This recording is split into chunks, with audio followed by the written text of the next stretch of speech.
Hello students, welcome back to your favorite channel Mandate Brains. I am Gauri Jadon, economics educator. Students, we have already finished the last chapter का 50% हो गया है. मतलब already हम लोगों ने पढ़ लिया है फॉरेन एक्सचेंज मार्केट के बारे में, फॉरेन एक्सचेंज रेट के बारे में. ठीक है, लास्ट चैप्टर है हमारे मैक्रो इकोनॉमिक्स का. एनसीईआरटी अकॉर्डिंगली इस पर्टिकुलर चैप्टर का नाम है हमारे पास open economy macro economics, because यहाँ पे हम लोग फॉरेन सेक्टर के बारे में पढ़ रहे हैं.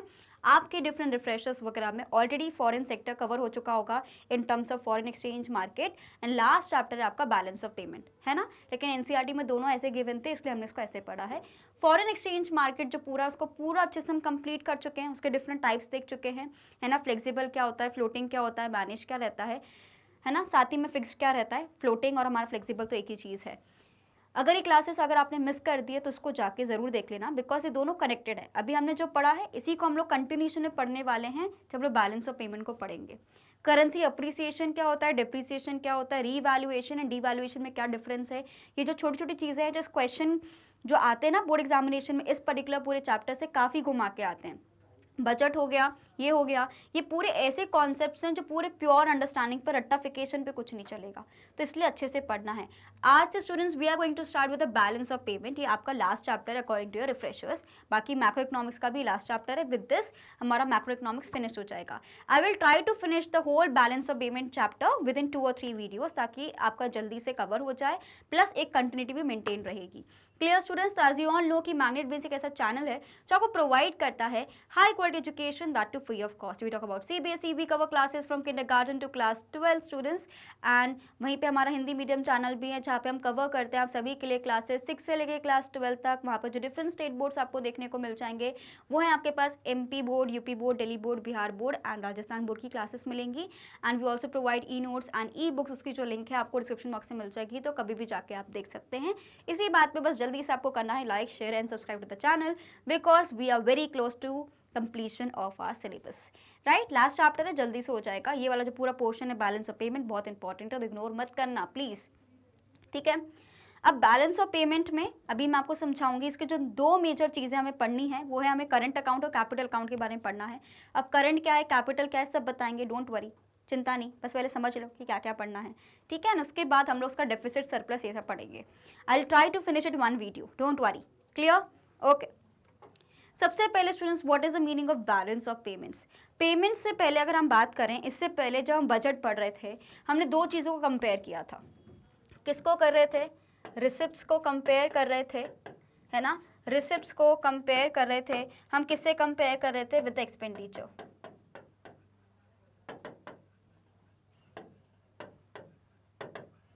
रिसिप्ट्स को कंपेयर कर रहे थे विद एक्सपेंडिचर.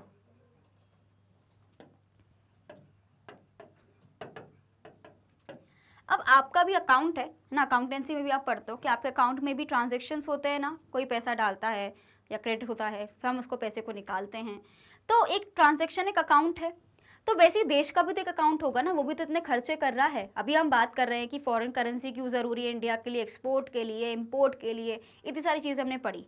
लेकिन इन सबका रिकॉर्ड हो कहाँ रहा है, कहाँ हो रही है ये सारी चीज़ें, इसका वैलिड प्रूफ कहाँ है, वो हमें देखने को मिलता है बैलेंस ऑफ पेमेंट में. राइट, तो सबसे पहले हमें ये समझना है that every government keeps a record of the transactions that takes place between the country and the rest of the world during a given period of a time. क्या हम रिकॉर्ड कर रहे हैं कि जो भी ट्रांजेक्शन्स हो रहे हैं, it records all the transactions which happens between a domestic country और country that is India and with the rest of the world. तो हम सारी चीज़ों को रिकॉर्ड कर रहे हैं. And this record is termed as the country's balance of payment. अगर आपको याद है, जब मैं आपको कहानी बता रही थी कि ब्रिटेन वुड कॉन्फ्रेंस हुआ, ब्रिटेन वुड ट्विंस कैसे आए, एक हमारे पास था वर्ल्ड बैंक आया था उसके थ्रू, और एक हमारे पास आ गया था IMF. और मैंने आपको उसी टाइम पे बताया था जो इंटरनेशनल मॉनेटरी फंड हमारे पास है वो कहीं ना कहीं इसी चीज़ के लिए काम करता है कि कैसे हमें बैलेंस करना है बैलेंस ऑफ पेमेंट को. जो बैलेंस ऑफ पेमेंट में डेफिसिट आ जाता है ना, उसको मेंटेन करने के लिए IMF मदद करता है कंट्रीज़ की. So we need to understand कि बैलेंस ऑफ पेमेंट हमारा क्या है स्टूडेंट्स. बेसिकली आपकी कंट्री के दूसरी कंट्री से क्या ट्रांजेक्शन्स हो रहे हैं, कि आपने यूएस से कितना सामान लिया, कितना आपको पेमेंट मिला, आपने यूएस को कितना पेमेंट दिया या सिंगापुर को कितना पेमेंट दिया, आप इस सारी चीज़ों को रिकॉर्ड कर रहे हो, तो वो क्या हो जाएगा मेरे पास, बैलेंस ऑफ पेमेंट। जो जगह पे रिकॉर्ड होता है उसको हम लोग क्या बोलते हैं, balance of payment. So balance of payment is an accounting statement that provides a systematic record of all the economic transactions between residents of the country and the rest of the world in a given period of a time, fiscal year basically। अब यहाँ पे जो की point है आपको ध्यान रखना है, यहाँ पे आपको लिखना है इकोनॉमिक ट्रांजैक्शंस।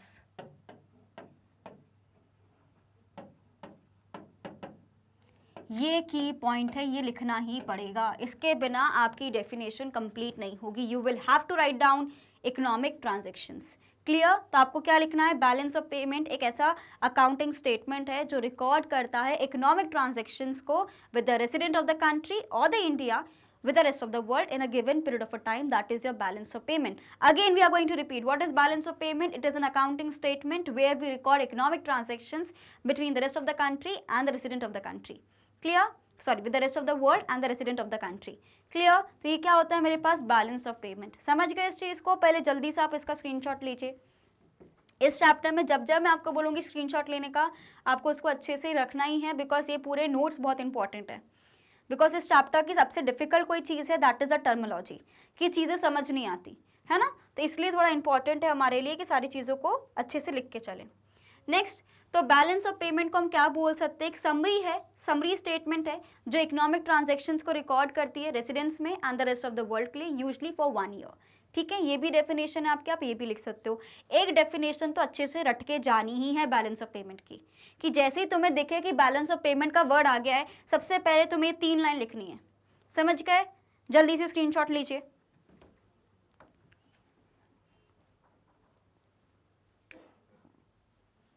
ओके, ना अब रेसिडेंस की बात करिए। पहले चैप्टर में पढ़ा था तुमने, पहले भी नहीं, आई थिंक सेकेंड चैप्टर में हमने पढ़ा है, basic measures of national income में, जहाँ पे हमने पढ़ा था कि डोमेस्टिक क्रेडिटरी क्या होता है ना, ये सारी चीज़ें हमने पढ़ी थी। उसी में देखा था कि रेसिडेंट कौन होता है, नॉन ऑर्डिनरी रेसिडेंट कौन सा होता है, ये सारी चीज़ें पढ़ी थी। So resident of a country includes individual firm and government agencies, however residents do not include diplomatic staff, foreign military personnel, tourist, migratory workers, branches of the foreign companies, even though they work and operate within the domestic territory of the country. So it is very important जब हम बात कर रहे हैं कि resident, और we are talking about कि balance of payment एक तरीके से ऐसा स्टेटमेंट है जो क्या रिकॉर्ड करता है, इकोनॉमिक ट्रांजैक्शंस को रिकॉर्ड करता है। किसके बीच में भाई, एक है रेसिडेंट ऑफ द कंट्री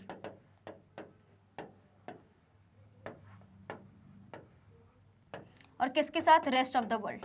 इसको ROW लिख रही हूं मैं, that is your rest of the world.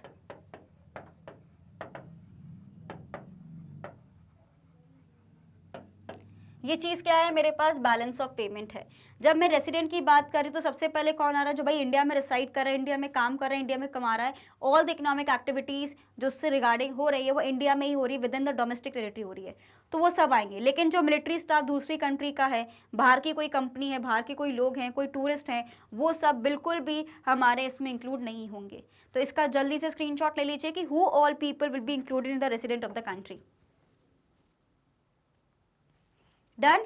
तो जब मैं रेसिडेंट ऑफ द कंट्री की बात कर रही हूँ तो उसमें आएंगे individuals, firms, government agencies and residents do not include diplomatic staff, जो बाहर से आए हैं, जो विजिट कर रहे हैं, फॉरेन को बिलोंग करते हैं, वो सब नहीं आएंगे यहाँ पे। सिर्फ रेसिडेंट्स की बात करें जो इंडिया में रिसाइड करते हैं, इंडिया के लोग हैं।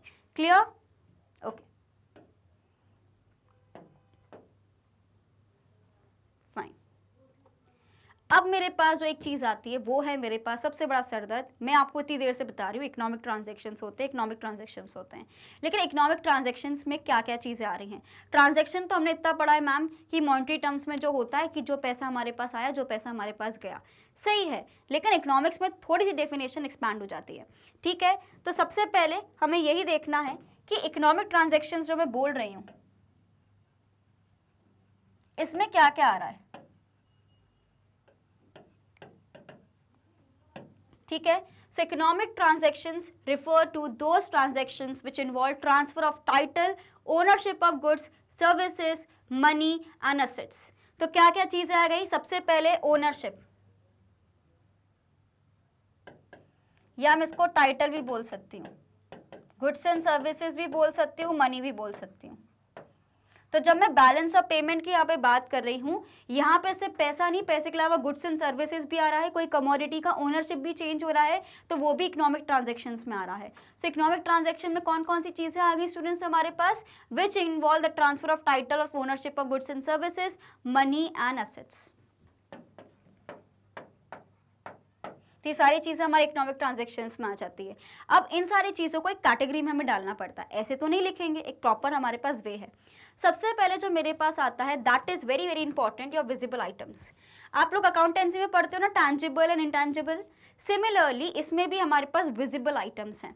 So these include all types of physical goods which are exported and imported, and these are called visible items as they are tangible, that is they are made of some matter or material and can be seen, touched and measured, and the movement of such item is open and can be verified by the custom officials। जैसे कि import export में अगर आपने class 11th में business studies का last chapter में हमने पढ़ा है कि इम्पोर्ट एक्सपोर्ट कैसा होता है, वहाँ पे हमने एक्साइज ड्यूटी, कस्टम क्लियरेंस के बारे में भी पढ़ा है। तो उसी चीज़ को हमें यहाँ पे समझना है कि जब भी हम विजिबल आइटम्स की बात करें, विजिबल का मतलब कोई चीज़ आपको दिख रही है, आप उसको टच कर सकते हो, उसको मेजर कर सकते हो, तो विजिबल आइटम्स में आएगा। तो जो भी गुड्स एंड सर्विसेज की हम बात करें, इम्पोर्ट एंड एक्सपोर्ट में जो ट्रांसफर होते हैं एक कंट्री से दूसरी कंट्री के बीच में, जिनको हम मेजर कर सकते हैं, छू सकते हैं, देख सकते हैं, वो विजिबल आइटम्स के अंदर आते हैं।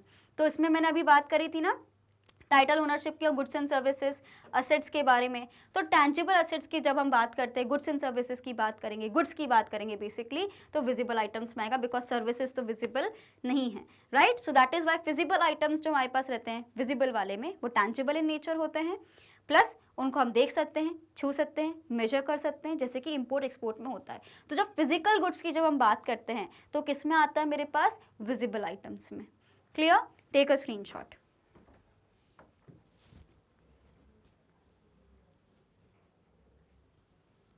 Done,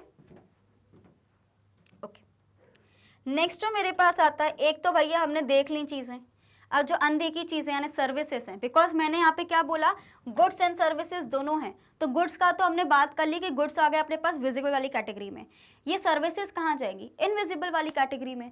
so invisible items of trade refer to all types of services like shipping, banking, insurance, advertisement, which are given and received.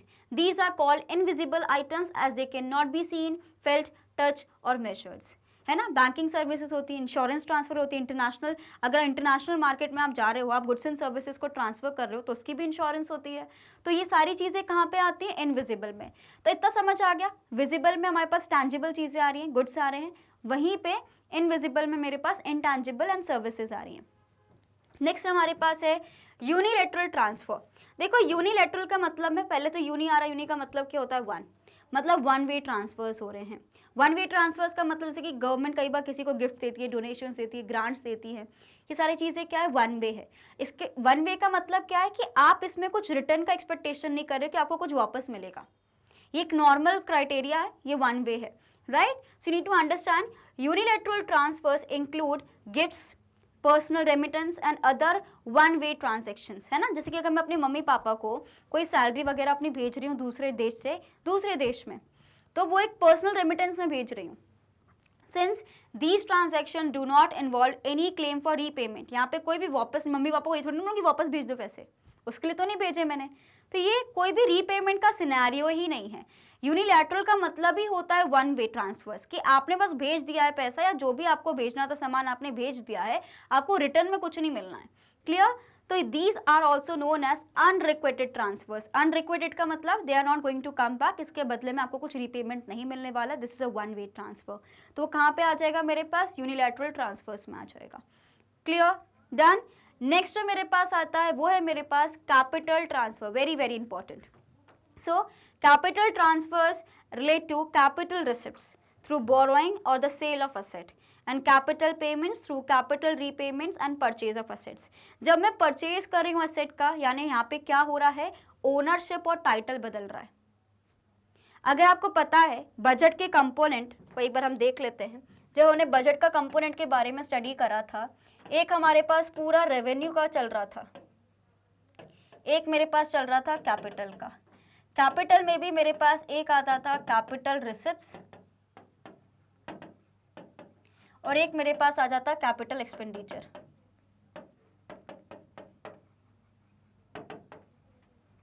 आपको पता है कि कैपिटल को हमेशा मैंने आपको एक्सप्लेन किया स्टूडेंट्स कि हम बात कर रहे हैं long term point of view से कि लॉन्ग टर्म में क्या होगा। एंड कैपिटल में कुछ ना कुछ तो होता है, या तो असेट बन रहा है या नहीं बन रहा है, या लाइबिलिटी बढ़ रही है या रिड्यूस हो रही है, कुछ ना कुछ तो होता है।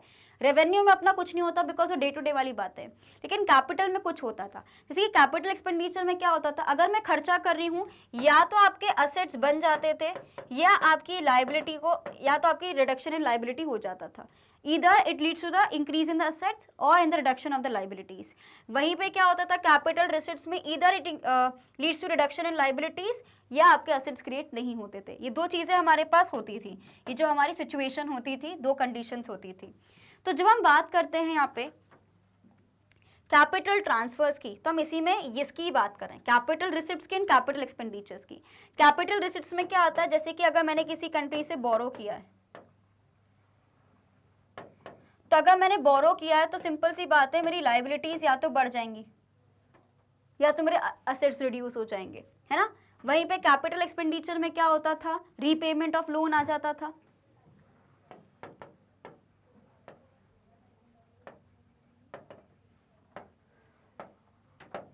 कि मैंने लोन पे कर दिया, राइट। तो यहाँ पे भी है कि capital transfers relate to capital receipts, जैसे कि आपने या तो बोरो कर दिया या तो सेल ऑफ एन असेट कर दिया है। एंड कैपिटल पेमेंट्स ऐसा हो सकता है कि पैसे कब गया, जब आपने किसी चीज़ को खरीदा, या तो अपने असेट को परचेज कर लिया या तो आपने कोई रीपेमेंट कर दिया है। तो सेम चीज़ मैंने वहाँ पे भी लिखी है, जल्दी से इसका स्क्रीनशॉट लीजिए अब।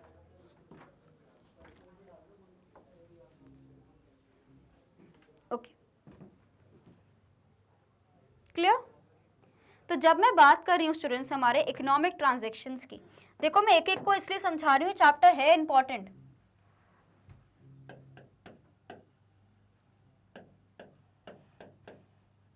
सबसे पहला जो पॉइंट अपन ने देखा है यहाँ पे,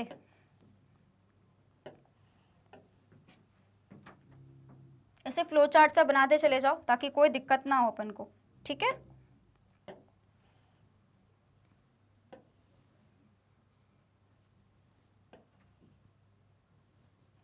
सबसे पहले है भाई अपने पास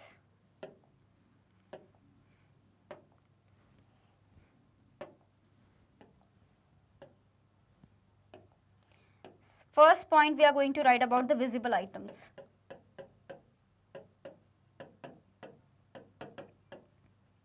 ठीक है, विजिबल के बाद है हमारे पास इनविजिबल आइटम्स, फिर मेरे पास क्या आएगा, कैपिटल ट्रांसफर सबसे आखिरी में। ठीक है, यहाँ पे हमारे पास आता है unilateral transfers. Balance of payment में मैंने आपको बताया है, इकोनॉमिक ट्रांजैक्शंस रिकॉर्ड होते हैं resident with the rest of the world के बीच में। इकोनॉमिक ट्रांजैक्शंस में चार चीज़ें आती हैं हमारे पास। पहला आता है हमारे पास विजिबल आइटम्स, सेकंड आता है मेरे पास इनविजिबल आइटम्स, थर्ड आता है मेरे पास यूनिलैटरल, एंड फोर्थ आता है मेरे पास कैपिटल ट्रांसफर्स। जो विजिबल आइटम्स आते हैं इसमें हम सिर्फ और सिर्फ फिजिकल गुड्स को कंसीडर करते हैं जो कि टैंजिबल इन नेचर होते हैं। ठीक है, इनविजिबल आइटम्स में हम लोग सर्विसेज को कंसीडर करते हैं जो कि इनटैंजिबल होते हैं। लिखते जाना है, यूनिलैटरल ट्रांसफर्स मतलब वन वे ट्रांसफर्स। एंड इसमें क्या आता है, या तो कैपिटल रिसिप्ट या कैपिटल पेमेंट हो जाता है। इसलिए मैंने बोला था बजट चैप्टर को अच्छे से पढ़ना है अपन को। यहाँ पे बेसिकली हम लोग टाइटल एंड ओनरशिप की बात कर रहे हैं।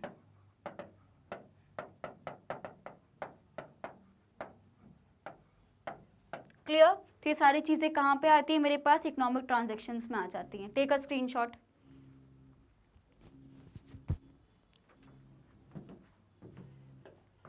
समझ गए, ये सारी चीजें किस में आएंगी, इकोनॉमिक ट्रांजैक्शंस में।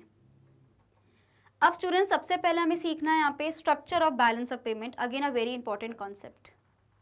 अकाउंटेंसी में डबल एंट्री सिस्टम पढ़ते हैं अपन, डेबिट क्रेडिट का इक्वल आना चाहिए। सिमिलरली बैलेंस ऑफ पेमेंट भी एक अकाउंटिंग स्टेटमेंट है, तो यहाँ पे भी डबल एंट्री सिस्टम हमारा चलता है for recording the transactions with the rest of the world like a typical business account. तो बीओपी किसका अकाउंट रहता है, हमारी कंट्री का अकाउंट रहता है। यहाँ पे भी एक क्रेडिट साइड होता है, एक डेबिट साइड होता है। ठीक है, क्या साइड रहता है? क्रेडिट साइड का मतलब all inflows and sources of foreign exchange are recorded on the credit side, salary credit होती है। Similarly debit, all the outflows are और uses of foreign exchange are recorded in the debit side. अगर देखो simple सी बात है, अगर मैंने कोई बाहर से कोई चीज़ को परचेज किया तो मेरे जेब से पैसा जाएगा, तो ये कहाँ आ जाएगा? आउटफ्लो। तो कैसे याद रखना है डेबिट और क्रेडिट को?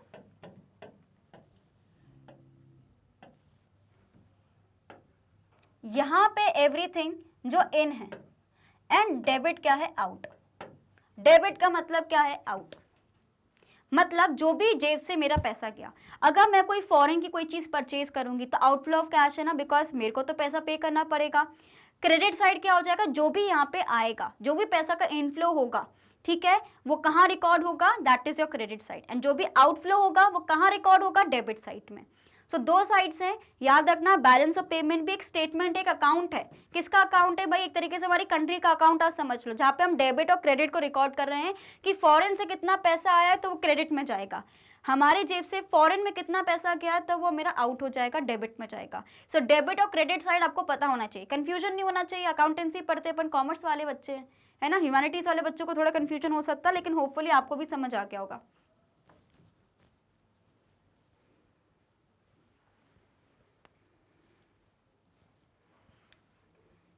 डन।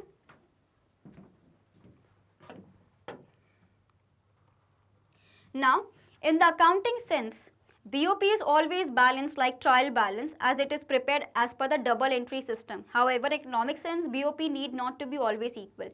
जैसे कि उसमें तो हमें समझ में आ जाता है ना, कि वहाँ पे कितना डेबिट हुआ कितना क्रेडिट हुआ, उसको बाद में इक्वल कर देते हैं अपन ट्रायल बैलेंस में। लेकिन जब हम लोग इकोनॉमिक्स में बात करते हैं ना, इकोनॉमी ऐसे वर्क नहीं करती। वहाँ पे बैलेंस भी हो सकता है, सरप्लस भी हो सकता है, डेफिसिट भी हो सकता है। अगर आपको पता है कि गवर्नमेंट बजट में भी, हमने बजट के भी 3 क्राइटेरिया पढ़े थे, या तो सरप्लस बजट हो सकता है, बैलेंस हो सकता है, डेफिसिट हो सकता है। डेवलपिंग कंट्री का अधिकतर डेफिसिट बजट ही चलता है। वहीं पर जब हम लोग बात करते हैं बैलेंस ऑफ पेमेंट के भी, यहाँ पे भी 3 कैटेगरी, या तो बैलेंस हो सकता है, या तो सरप्लस हो सकता है, या तो डेफिसिट हो सकता है। बैलेंस का मतलब क्या हो जाता है? जहाँ पे आपकी दोनों साइड्स इक्वल हो जाती हैं। So BOP is balance when the receipts of the foreign exchange are equal to the payments. तो हमें यहाँ पे किस में देखना है? रिसिप्ट्स और पेमेंट्स, या एक्सपेंडिचर भी लिख सकते हो, कोई दिक्कत वाली बात ही नहीं है। पेमेंट्स, तो भाई जब ये दोनों इक्वल हो जाते हैं तो बैलेंस हो जाता है। वहीं पे सरप्लस क्या होगा? जब आपके रिसिप्ट्स ज्यादा, सरप्लस का मतलब होता है पॉजिटिव पॉइंट। पॉजिटिव का जब पैसा ज़्यादा आएगा पॉजिटिव ही जाएगा, जब ज़्यादा पैसा आएगा तभी तो पॉजिटिव है। जब आपके रिसिप्ट्स ज़्यादा होते हैं as compare to the payments, तो मेरे पास सरप्लस हो जाता है। सो BOP is in surplus when receipts of the foreign exchange are more than the payments of the foreign exchange. Deficit क्या हो जाता है? BOP is in deficit when receipts of the foreign exchange are less than the payments of the foreign exchange. Deficit क्या हो जाएगा भाई? कि आप पेमेंट ज़्यादा कर रहे हो, कमा कम रहे हो। तो बैलेंस क्या रहता है? जब आपके रिसिप्ट्स और पेमेंट बिल्कुल बराबर हैं। आपका सरप्लस कब होगा? जब आपके रिसिप्ट्स ज़्यादा हैं as compare to the payment. वहीं पे डेफिसिट क्या हो जाएगा? क्या पैसा तो खूब बांट रहे हो फॉरेन में, लेकिन आपके जेब में कुछ नहीं आ पा रहा है, that is a deficit balance of payment. Clear? Take a screenshot now.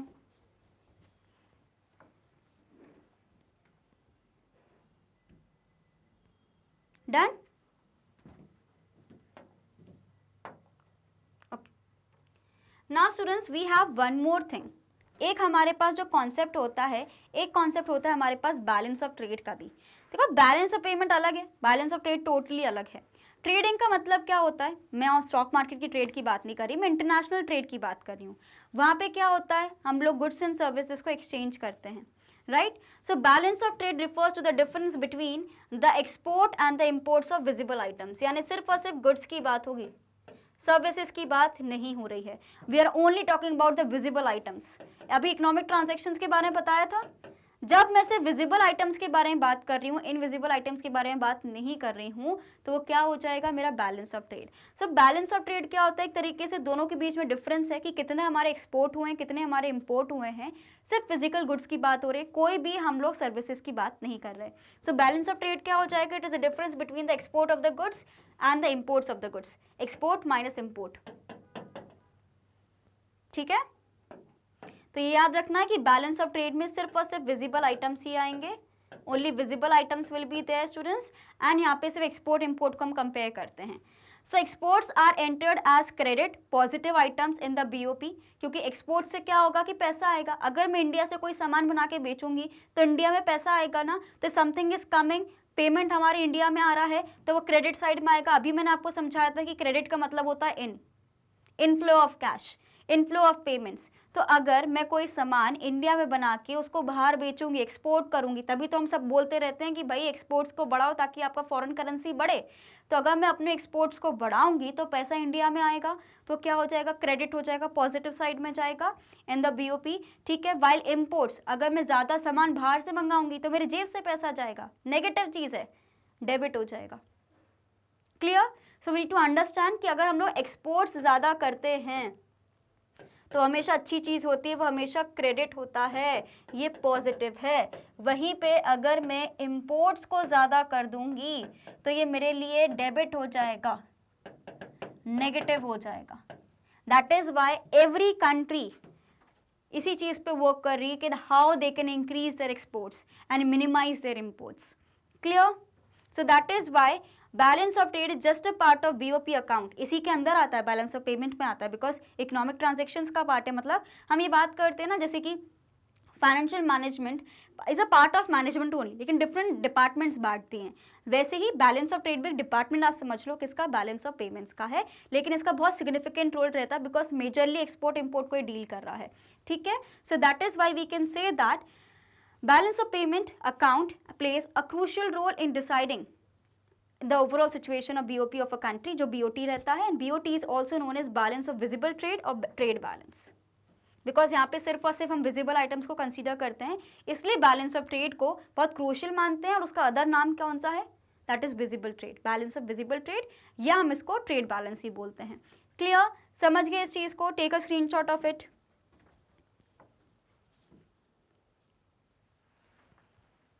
Done? तो अभी तक हमने क्या सीखा कि बैलेंस ऑफ पेमेंट क्या होता है, फिर हमने सीखा कि इकोनॉमिक ट्रांजैक्शंस क्या होते हैं, फिर हमने सीखा कि डेबिट साइड कौन सा है, क्रेडिट साइड कौन सा है, फिर हमने सीखा कि बैलेंस ऑफ ट्रेड क्या है। 5 पॉइंट सीख लिए हमने, 5 वीडियो आते दिमाग खराब होता, एक ही वीडियो में 5 चीजें अभी तक कवर कर ली। राइट, चलो आगे बढ़ते हैं। नेक्स्ट अब आता है मेरे पास balance on balance of trade. मतलब the balance of trade need not to balance itself, it is not necessary that the export of good is always equal to the import. जैसे कि बैलेंस ऑफ पेमेंट भी equal होना जरूरी नहीं है, या तो डेफिसिट हो जाएगा, या तो सरप्लस हो जाएगा, है ना, या तो बैलेंस हो जाएगा। लेकिन हम सभी को पता है रियलिटी कि अगर हम बोल रहे हैं कि भाई एक्सपोर्ट को ज़्यादा करो, एक्सपोर्ट को ज़्यादा करो, मतलब हम सरप्लस ही चाहते हैं। तो इम्पोर्ट हमेशा नेगेटिव माना जाता है, एक्सपोर्ट हमेशा पॉजिटिव माना जाता है, ये चीज़ को ध्यान रखना है। सो बैलेंस ऑफ ट्रेड के भी 3 क्राइटेरिया मेरे पास आता है, एक आता है बैलेंस्ड, एक आता है सरप्लस, और एक आ जाता है मेरे पास डेफिसिट। ये 3 क्राइटेरिया मेरे पास आ गए। बैलेंस ऑफ ट्रेड का मतलब है कि सिर्फ और सिर्फ मैं विजिबल आइटम्स को कंसीडर कर रही हूँ, only considering the visible items, import export की बात हो रही है। ठीक है, so the balance of trade need not to balance itself, it is not necessary that the export of the good is equal to the imports of the good. तो that is why हम इन दोनों का measure करना पड़ता है। So balance of trade can also be surplus, यानी positive भी हो सकता है, डेफिसिट यानी नेगेटिव भी हो सकता है। तो सरप्लस मतलब जब मेरे एक्सपोर्ट ज़्यादा होंगे, if a country's exports are more than what it imports, then the balance of trade is said to be surplus and it is a favorable for the country. So that is why हमेशा हम बोलते हैं कि exports ज़्यादा होने चाहिए। तो इसलिए हम हमेशा क्या बोलते हैं कि हमारे एक्सपोर्ट्स ज़्यादा होने चाहिए। ज़्यादा एक्सपोर्ट्स होंगे वो हमेशा मेरी कंट्री के लिए फेवरेबल सिचुएशन बन के रहेगी। So whenever we will have exports more, तो इट इज़ मोर फेवरेबल। ठीक है, नेक्स्ट क्या है मेरे पास, डेफिसिट में जब आपके इंपोर्ट्स ज़्यादा हैं as compare to the export, यानी आपके जेब से पैसा ज़्यादा जा रहा है, कमा कम रहे हो, तो डेफिसिट हो जाएगा। If the import of the goods exceed the export of the goods, then the country is said to have a deficit BOT, that is the balance of trade is unfavourable for the country. तो आपको समझ रहा है कि अगर मेरे पास imports ज़्यादा हैं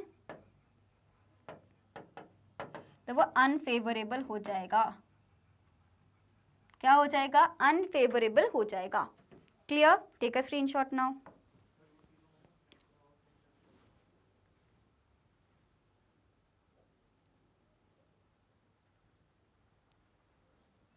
done? So what is the difference between the balance of trade and balance of payment?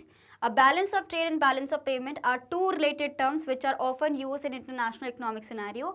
However, there is a difference between the two. जब मैं balance of payment की बात करती हूँ तो balance of payment में हमारे पास सब आ रहा है, visible items, invisible items, unilateral transfers plus capital transfers, सारी चीज़ें आ रही हैं. लेकिन जब मैं बैलेंस ऑफ ट्रेड की बात कर रही हूँ सिर्फ और सिर्फ विजिबल आइटम्स आ रहे हैं, एक्सपोर्ट और इंपोर्ट की बात हो रही है. That is the difference between the to, right. So the balance of trade and balance of payment को अच्छे से एनालाइज करते हैं. जल्दी से दोनों को कंपेयर करें. सबसे पहले balance of trade refers to difference between amount of exports and imports of visible items only. सिर्फ और सिर्फ विजिबल आइटम्स को हम कंसीडर करते हैं. इंपोर्ट एक्सपोर्ट को देख रहे हैं, फिजिकल गुड्स के बारे में बात कर रहे हैं. वहीं पे जब मैं बैलेंस ऑफ पेमेंट की बात करती हूँ यहाँ पे पूरा कॉन्सेप्ट किसका आ जाता है, इकोनॉमिक ट्रांजैक्शंस का कॉन्सेप्ट आ जाता है. So that is why it is an accounting statement that provides a systematic record of all economic transactions between resident of a country and the rest of the world. तो ये किस में आ जाएगा, मेरे पास बैलेंस ऑफ पेमेंट में आ जाएगा. Clear. Components की बात करें सिर्फ और सिर्फ विजिबल आइटम को इंक्लूड करता है. वहीं पे बैलेंस ऑफ पेमेंट में मेरे पास सारी चीज़ें आ रही है, visible, invisible, capital transfers and unilateral transfers भी आ रहे हैं. तो मैं चारों को कवर कर रही हूँ, यहाँ पे से मैं एक को कवर करूँगी. यहाँ पे क्या होता है, हम इसको कैसे रिकॉर्ड करते हैं, कैपिटल नेचर में रिकॉर्ड करते हैं. इसको हम कैसे रिकॉर्ड करते हैं, it is not recorded any transactions of the capital nature. In a long term point of view से हम कुछ रिकॉर्ड नहीं कर रहे. ओनरशिप टाइटल का कुछ ऐसा कुछ इसमें है ही नहीं वैल्यू. यहाँ पे नॉर्मली रिकॉर्ड चल रहा है अपना, लेकिन यहाँ पे है. क्लियर. समझिए इस चीज को. Take a screenshot now.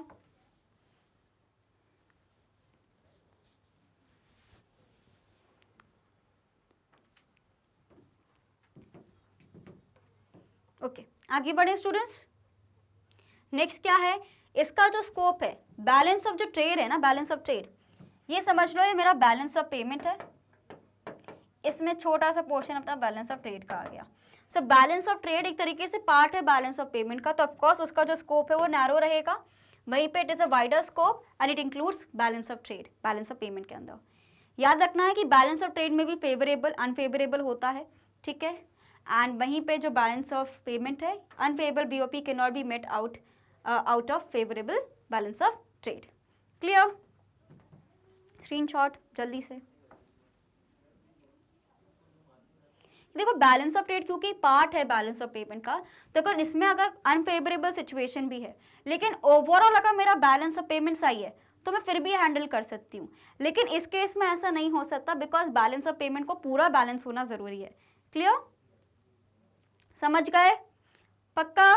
Okay. अब मेरे पास जो आता है that is the main concept जो अभी लिखा भी हुआ था कि हमारा करंट अकाउंट क्या होता है, कैपिटल अकाउंट क्या होता है. उससे पहले आप इतना तो समझ गए होंगे कि जो भी आ रहा है, इनफ्लो हो रहा है, दैट इज क्रेडिट. जो भी कंट्री से जाएगा दैट इज डेबिट. इतना क्लियर आ गई, इसमें क्लैरिटी, कोई दिक्कत तो नहीं है. चलो, दो अकाउंट है अपने पास, एक आता है करंट अकाउंट और एक आता है हमारे पास कैपिटल अकाउंट. करंट अकाउंट का मतलब क्या होता है, कोई बताएगा? करंट अकाउंट के बारे में सुना है क्या पहले? नॉर्मली जो अकाउंट्स होते हैं कौन से टाइप्स के होते हैं, जल्दी से मुझे कमेंट सेक्शन में लिख के बताओ कौन से टाइप के अकाउंट्स होते हैं. तो सबसे पहले current account refers to an account which records all the transactions related to export import of goods, services, unilateral transfer during a given period of a time. Current account contains the receipts and the payments related to all the transactions of visible items, invisible items and unilateral transfers.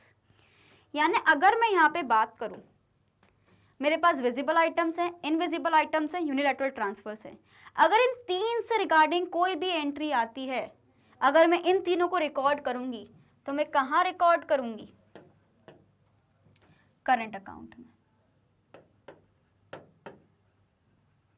अब आप बोलोगे ma'am इसका क्या होगा, बताएंगे, चिंता मत करो. लेकिन अभी तक समझो कि करंट अकाउंट में किसकी एंट्री हो रही है, तीन की. पहले तीन की कौन सी, visible, invisible and unilateral transverse.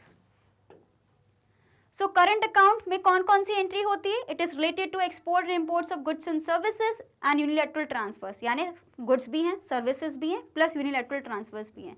Visible items, invisible items and unilateral transfers. Current account includes those transactions which do not impact assets and liabilities of a country. देखो, हमने जैसे कि रेवेन्यू वाली चीज़ें पढ़ी हैं, एक होता है हमारे पास बजट में रेवेन्यू, एक होता है हमारे पास कैपिटल। तो जो रेवेन्यू वाली चीज़ें हैं ना, आप ऐसे समझो कि ये वो है। तो करंट अकाउंट में डेली बेसिस में जो चीज़ें हो रही हैं उसको अपन देख रहे हैं। लेकिन अगर कोई ऐसी चीज़ है जैसे कि कैपिटल वाले में क्या होता है, मैंने यहाँ लोन पे कर दिया, मैंने बाहर की कोई प्रॉपर्टी खरीद ली, इंडिया में किसी ने कोई प्रॉपर्टी खरीदी, इसमें ओनरशिप और टाइटल चेंज होता है ना। इससे क्या होता है, हमारी असेट एंड लाइबिलिटी को असेट पड़ता है। किस में असर पड़ता है, इसमें, है ना, मैंने बताया था इसमें असेट एंड लाइबिलिटी में चेंजेस आते हैं, मैंने इसमें लिख के बताया था। ये वाली चीजें अपन कैपिटल में देखेंगे। इसलिए करंट अकाउंट में मतलब करंट वाली चीजें देखनी है भाई, डे टू डे वाली चीजें देखो, लॉन्ग टर्म का अपना कोई सिस्टम ही नहीं है। सो करंट अकाउंट में 3 चीजें कौन कौन सी रिकॉर्ड होंगी जल्दी से बताएंगे। एक है विजिबल आइटम, एक है इनविजिबल आइटम, और एक है मेरे पास यूनिलैटरल ट्रांसफर्स।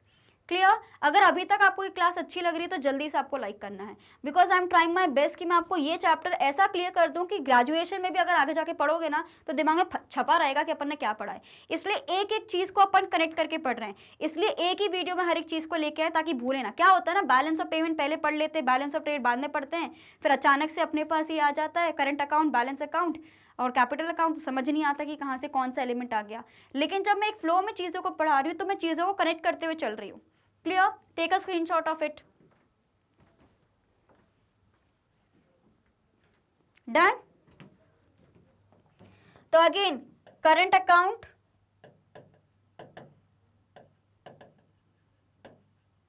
records, कौन कौन सी चीजें भाई जल्दी से बता दो मुझे। पहला है मेरे पास visible items,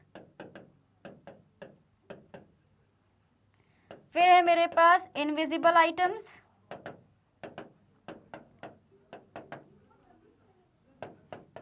and then we have unilateral transfers.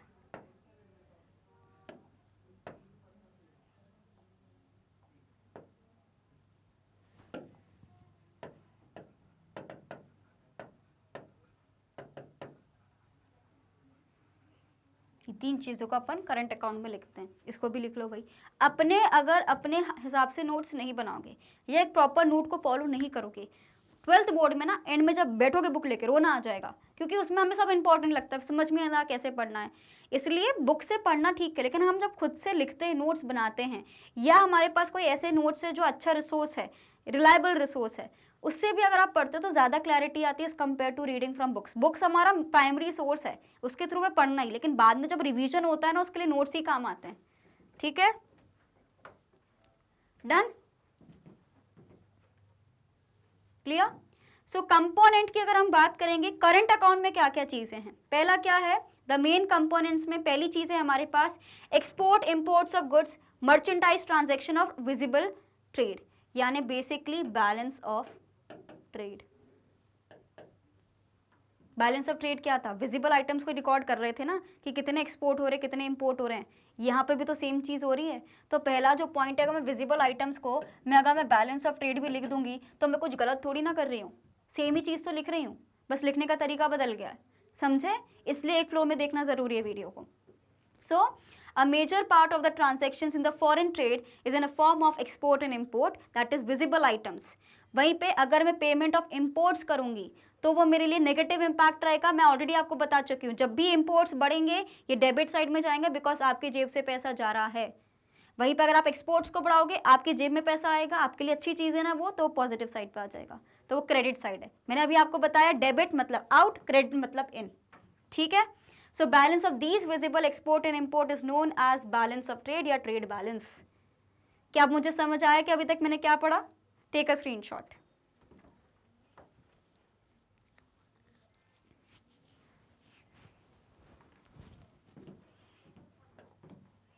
ठीक है students, I am trying my level best कि आप लोग को कोई कंफ्यूजन ना रहे किसी भी चीज में। ठीक है, ओके। नेक्स्ट है मेरे पास ट्रेड बैलेंस। ट्रेड बैलेंस में भी जैसे कि बैलेंस ऑफ ट्रेड में हम पढ़ चुके हैं, एक हमारे पास होता है ट्रेड डेफिसिट। डेफिसिट का मतलब बुरी चीज, बुरी चीज क्या, इंपोर्ट होना। तो जब भी किसी कंट्री के इंपोर्ट्स ज्यादा रहेंगे एज कंपेयर टू एक्सपोर्ट, वो हमेशा डेफिसिट में रहेगा। It refers to the excess of the payments for the imports. रुको जाओ भाई, हाँ, for visible items over the value of receipts, यानी जब भी आपके पेमेंट ज्यादा होंगे as compare to the receipts, whenever your payments will be more than the receipts, वो हमेशा क्या हो जाएगा मेरे लिए, trade deficit. Whenever your payments will be more, sorry your receipts will be more than the payments, तो वो क्या हो जाएगा मेरे लिए, ट्रेड सरप्लस। बेसिकली जब आप एक्सपोर्ट्स को ज्यादा करोगे तभी तो आपके पास पैसा ज्यादा आएगा, और ये क्या है, इम्पोर्ट्स। ठीक है, एरोस इंडिकेट करते कि हम लोग इंक्रीज कर रहे हैं कि डिक्रीज कर रहे हैं। Take a screenshot.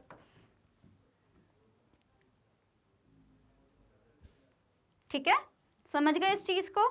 Okay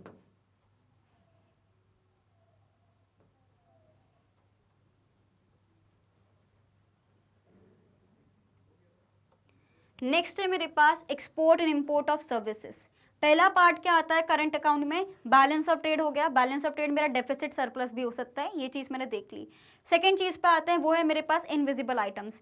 invisible items का मतलब सर्विसेज की बात करें, सर्विसेज जैसे कि बैंकिंग हो गया, इंश्योरेंस हो गया। इनविजिबल ट्रेड का क्या रहेगा, it includes a large variety of services sold and purchased by the resident of the country to and from the rest of the world. Payment are either received or made to other countries for the use of these services. अगर मैं किसी international bank की services को use कर रही हूँ तो of course मेरे जेब से पैसा जाएगा ना। अगर कोई बाहर का इंसान इंडियन बैंक का कुछ यूज़ करेगा तो उसके पैसे जाएंगे, right. So the payment for these services are recorded on the negative side. अगर मैं किसी फॉरेन सेक्टर को, फॉरेन बैंक को पे कर रही हूँ, है ना, उनके सर्विसेज का लेने के लिए, तो मेरे जेब से जब भी जेब से पैसा जाएगा वो गलत ही बात है। सो वेन एवर पेमेंट्स को हम कर रहे हैं for these services are recorded in the negative side, वहीं पर अगर इनफ्लो हो रहा है, वहां से अगर मेरे पास पेमेंट आ रहा है तो पॉजिटिव साइड में आएगा। बिकॉज मैंने आपको बताया है डेबिट का मतलब होता है आउट, क्रेडिट का मतलब होता है इन। इसी चीज को लेके सुनना है और समझना है। क्लियर? तो सबसे पहले आप इसका स्क्रीनशॉट लीजिए।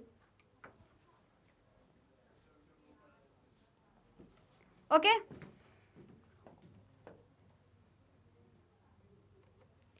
अब इसमें भी हमारे पास, अब हम पढ़ रहे हैं किसके बारे में, इंपोर्ट यानी इनविजिबल आइटम्स में क्या क्या चीज आएंगी। इनविजिबल आइटम्स में एक हमारे पास आता है फैक्टर सर्विसेज। अगर आप सभी को पता है फैक्टर सर्विसेज के बारे में अपन ने नेशनल इनकम में पढ़ा है, right. So the monetary transactions related to the factor incomes include compensation of employees, investment income. The investment income consists of income in a form of interest, rent, profit.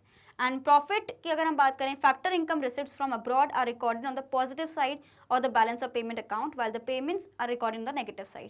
अगर मुझे बाहर से interest receive हो रहा है, rent receive हो रहा है, प्रॉफिट रिसीव हो रहा है, तो बाहर से मेरे पास आ रहा है, इन हो रहा है, तो क्रेडिट साइड है, पॉजिटिव है। वहीं पर अगर मैं रेंट हो गया, इंटरेस्ट हो गया, प्रॉफिट हो गया, अगर हम पे कर रहे हैं कहीं और, तो वो मेरे लिए नेगेटिव साइड में आएगा। क्लियर?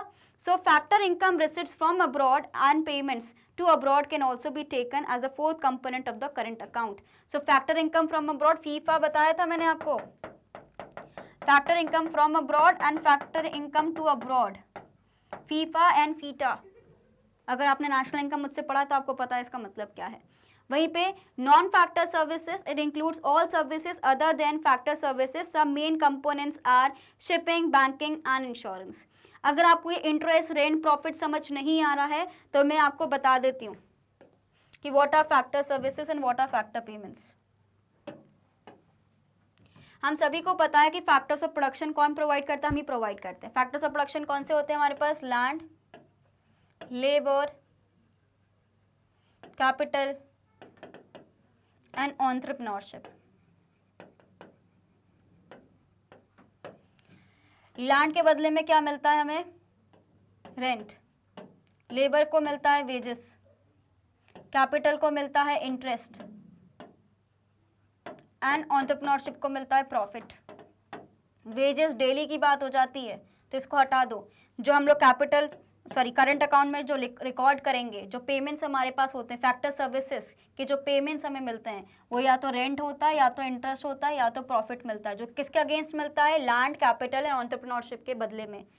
तो इसलिए यहाँ पे आपको ध्यान रखना है कि जब हम लोग बात कर रहे हैं कि फैक्टर इनकम जो हम रिसीव कर रहे हैं, फैक्टर इनकम क्या रिसीव कर रहे हैं, अगर मैं बाहर से रेंट, इंटरेस्ट एंड प्रॉफिट को रिसीव कर रही हूँ तो मेरा पॉजिटिव साइड पर रिकॉर्ड हो जाएगा। वहीं पे अगर मैं बाहर कहीं पे कर रही हूँ रेंट, इंटरेस्ट एंड प्रॉफिट, तो मेरा नेगेटिव साइड में हो जाएगा। बिकॉज ये क्या होता है, आउटफ्लो, ये होता है मेरा डेबिट। ठीक है, वहीं पे इनफ्लो का मतलब होता है क्रेडिट, इनफ्लो। समझ गए? तो ये क्या है, फैक्टर सर्विसेज।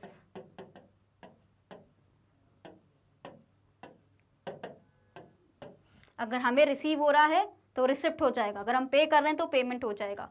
तो ये क्या होता है, पेमेंट्स में आता है, और ये किस में आता है, रिसिप्ट्स में।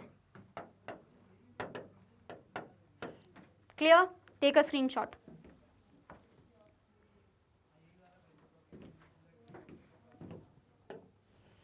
क्लियर। अब ये फैक्टर सर्विसेज हो गया। नॉन फैक्टर में कौन कौन से थे, बैंकिंग, इंश्योरेंस, ये सारी चीजें आ जाएंगी। तो जब मैं बात कर रही हूं करंट अकाउंट में इनविजिबल आइटम्स के बारे में,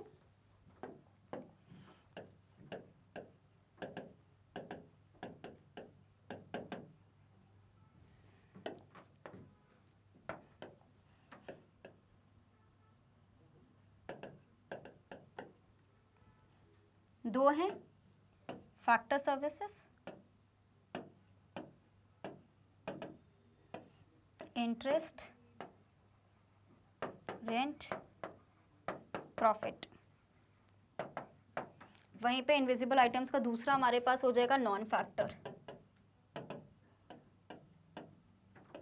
banking, insurance, etcetera. Take a screenshot. ऐसे नोट्स बनाने रहते हैं ताकि अपन को समझ आए। बाकी आपको समझना है जो इनफ्लो होगा वो हो जाएगा मेरा क्रेडिट साइड पे रिकॉर्ड, एंड आउटफ्लो डेबिट। ठीक है, बढ़िया, समझ आ गया। स्क्रीनशॉट ले लो जल्दी।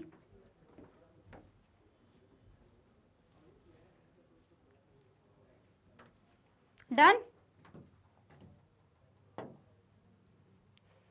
अब नेक्स्ट जो मेरे पास आता है, थर्ड चीज जो है, तो ये कर लिया, विजिबल आइटम्स हो गए, इनविजिबल आइटम हो गए, फीफा फीटा मैंने आपको समझा दिया। नेक्स्ट जो मेरे पास चीज आती है, थर्ड वाली चीज, दैट इज यूनिलैटरल ट्रांसफर, यानी वन वे ट्रांसफर होता है। ये चीज हमने पढ़ी है, ठीक है।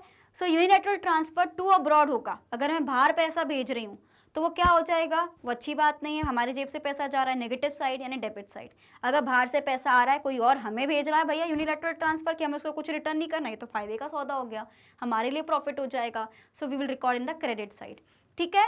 So unilateral transfers includes gifts, grants, personal remittance and other one-way transactions याद रखना है, and these refer to those receipts and payments which takes place without any service in return, and receipts of the unilateral transfer from the rest of the world is shown on the credit side। तो अगर inflow हो रहा है तो वो credit है, ठीक है। इनफ्लो हो रहा है तो क्रेडिट साइड में आएगा, ये चीज हमें ध्यान रखनी है। अगर आउटफ्लो हो रहा है तो वो डेबिट साइड में आएगा, ये आपको ध्यान रखना है, ठीक है। समझ गए स्टूडेंट्स। अगर इसमें कोई कंफ्यूजन हो तो बिल्कुल मुझे कमेंट सेक्शन में तुरंत लिख के बता देना, क्योंकि बाद में अपन भूल जाते हैं।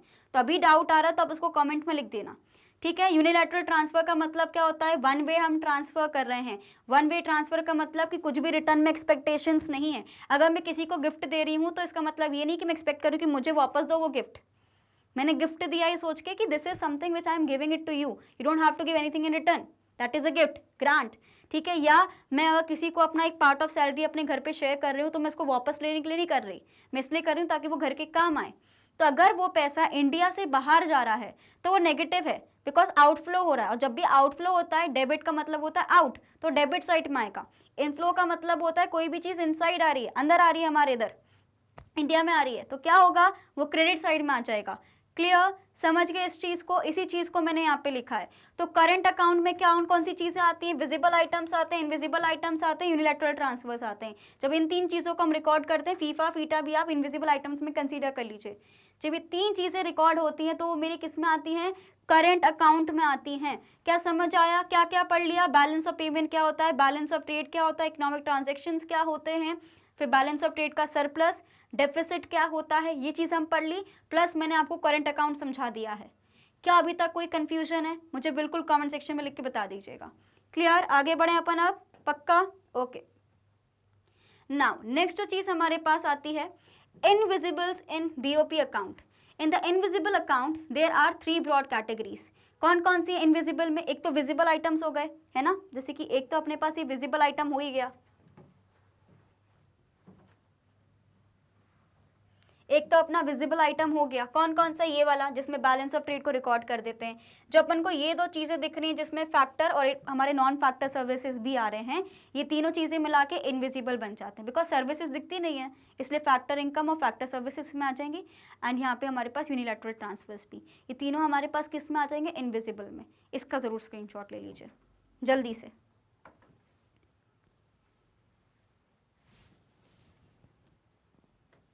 समझे कि नहीं समझे इस चीज़ को, पक्का? ओके, मतलब ये कहना चाह रहे हैं कि जो करंट अकाउंट है उसमें विजिबल इनविजिबल दोनों आता है, इनविजिबल में ये तीन चीज़ों को अपन को लिखना है। क्लियर? कोई कंफ्यूजन तो नहीं है, पक्का?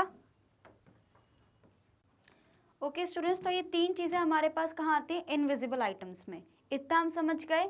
तो पहले एक मेरे पास हो जाता है विजिबल आइटम, जिसमें हम लोग फिजिकल गुड्स की बात करते हैं। देन हमारे पास हो जाता है इनविजिबल, ठीक है, और नेक्स्ट हमारे पास था यूनिलैटरल। अब इस यूनिलैटरल को भी हम इसी में इंक्लूड कर रहे हैं जैसे कि इसमें लिखा है, और दो चीज़ें आपको ऐड करनी है, फैक्टर इनकम्स के बारे में ऐड करना है एंड नॉन फैक्टर सर्विसेज को, तो ये इनविजिबल में आ जाएगा। तो इस तरीके से मेरा पूरा कैपिटल अकाउंट बन के आ जाएगा। क्लियर? समझ गए? करंट अकाउंट हमारा बन के आ जाएगा। नाउ करंट अकाउंट में हमें क्या चीज़ें देखने को मिलती हैं? सो current account records all the actual transactions of the goods and services which affect the income, output and the employment of a country. So it shows the net income generated in the foreign sector. ये basically में बताता है कि कितना हमारा income generate हुआ है foreign sector की वजह से। पहली चीज़ आपको ध्यान रखनी है, बैलेंस ऑफ ट्रेड में हम सिर्फ और सिर्फ विजिबल आइटम्स को इंक्लूड करते हैं, लेकिन जब हम लोग बात करते हैं हमारे पास करंट अकाउंट में, यहाँ पे विजिबल के साथ इनविजिबल आइटम्स भी आ जाते हैं। ठीक है, सेकेंड सिनेरियो यहाँ पे जो देखने को मिलता है, ये थोड़ा नैरो कॉन्सेप्ट आ जाता है, बैलेंस ऑफ ट्रेड जो है हमारे पास, ठीक है, because as it is only a part of current account, क्योंकि करंट अकाउंट में तो विजिबल आइटम्स एंड इनविजिबल दोनों आ रहे हैं, तो वो ज़्यादा बड़ा हुआ और ये उसके अंडर आएगा। That is why balance of trade का जो स्कोप है वो नैरो है, वहीं पे जो हमारा करंट अकाउंट का स्कोप है वो ज़्यादा है। समझ गए इस चीज़ को? Take a screenshot.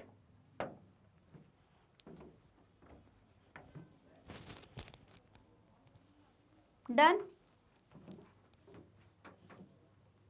Now students we will study about the balance on the current account.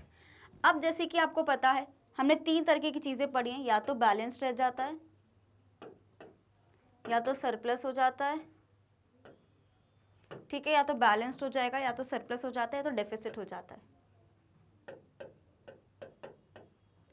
So in the current account, receipts from export of the goods and services and unilateral receipts are entered as credit or positive items, and the payment for import of goods and services and unilateral payments are entered as debit or negative side. तो जैसे कि आपको पता है कि जो भी receipts हमारे पास आ रहे हैं, receipts हमारे पास आ रहे हैं, that will always be recorded on the credit side because वो in है, and out क्या होता है, मेरे पास debit होता है। अब मुझे यहाँ पे क्या समझना है, current account surplus arise when credit items are more than the debit items. अब क्योंकि मेरे पास दो साइड्स हैं, एक क्रेडिट है एक डेबिट है। क्रेडिट ज़्यादा है, मतलब क्रेडिट का मतलब है कि इन ज़्यादा हो रहा है, एंड डेबिट का मतलब है आउट, मतलब इन का मतलब हमारे पास है रिसिप्ट से, या रिसीट भी बोल सकते हैं, एंड आउट से हमारे पास होता है पेमेंट्स। तो अगर क्रेडिट साइड हमारा ज़्यादा है, credit is more then debit, तो वो सिचुएशन क्या हो जाता है, मेरे पास सरप्लस अकाउंट का हो जाता है। So rise when the credit items are more than the debit items, it indicates net inflow of foreign exchange. Now current account surplus arise when the value of exports of goods and services is more than the imports, and जो हमारे signify करता है that the nation is lender to the rest of the world, मतलब हम एक दूसरे दुनिया को चीज़ें यहाँ पे ला के दे रहे हैं, ना कि हम लोग दूसरों से निर्भर हैं। We provide goods and services to the world. तो बेसिकली आपको ध्यान रखना, जब मैं बात कर रही हूँ सरप्लस की, सरप्लस का मतलब क्या होता है कि आपका क्रेडिट साइड ज़्यादा है as compare to the debit side. Credit side का मतलब यहाँ पे किस चीज़ से है कि हमारे इनफ्लो ज़्यादा हो रहा है, हमारा ज़्यादा से ज़्यादा क्या हो रहा है स्टूडेंट्स, रिसीट्स हमारे पास आ रहे हैं। क्लियर?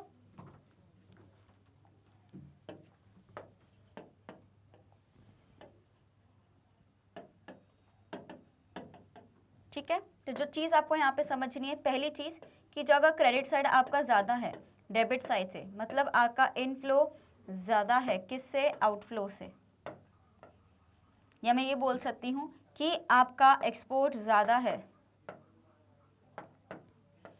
इंपोर्ट से, उस सिनेरियो को मैं क्या नाम दे सकती हूँ, उस सिनेरियो को मैं क्या बोल दूंगी, सरप्लस करंट अकाउंट, या करंट अकाउंट सरप्लस ही बोल सकते हो।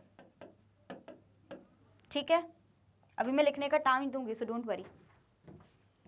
स्क्रीनशॉट लो इसका जल्दी पहले।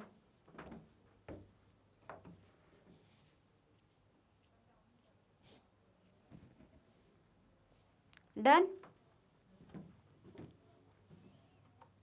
करंट अकाउंट डेफिसिट, डेफिसिट यानी किसी चीज की कमी। So arise when the debit items are more than the credit items.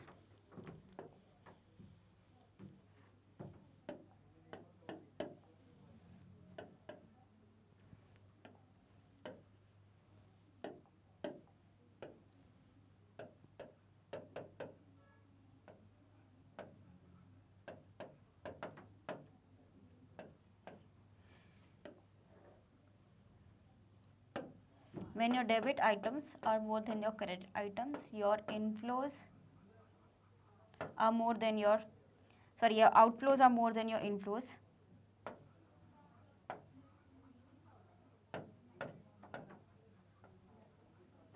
Your imports are more than your your exports. तो सिनेरियो क्या हो जाता है मेरे पास, करंट अकाउंट डेफिसिट का। इसका स्क्रीनशॉट लीजिए जल्दी से।